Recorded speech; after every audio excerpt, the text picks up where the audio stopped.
Hello' everyone, যোৱাকালি আমাৰ গাড়ীখন এজন দৰাৰ বাবে ঠিক কৰা হৈছিল প্ৰথমবাৰৰ বাবে। সেইবাবেহে আপোনালোকৰ আগত ভিডিঅ' কৰি দেখাইছোঁ দেই।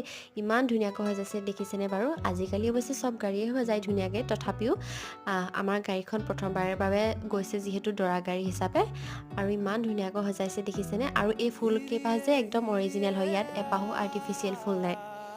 ইমান মৰম লাগিছে দেখিছেনে বাৰু? কেনেকুৱা লাগিছে চাই জনাবচোন দেই। আৰু এইকেইপাহ ফুল যে এপাহতে চাগে কিমানকৈ লৈছে তাৰো ঠিক নাই নহয় জানো, যিহে দাম আজিকালি। আৰু দেখিছেনে গাড়ীখন অহাৰ লগে লগে মই একদম ফুলখিনি লৰালৰিকৈ এৰুৱাই লৈ, কোনোবাই কিজানি দেখি আগতেই লৈ যায় মোতকৈ, সেইবাবে পটাপট আনি একদম ড্ৰয়িং ৰুমত ধুনীয়াকৈ সজাই থৈ দিছে দেখিছেনে? ইমান ধুনীয়া ধুনীয়া ফুলখিনি কেনেকৈ পেলাই দিব পাৰিব ন? মৰহি নোযোৱালৈকেতো সজাই থ'ব পাৰিম। ইমান ধুনীয়া লাগিছে দেখিছেনে? কালাৰিং ফুলখিনি যে আৰু মজা লাগিছে।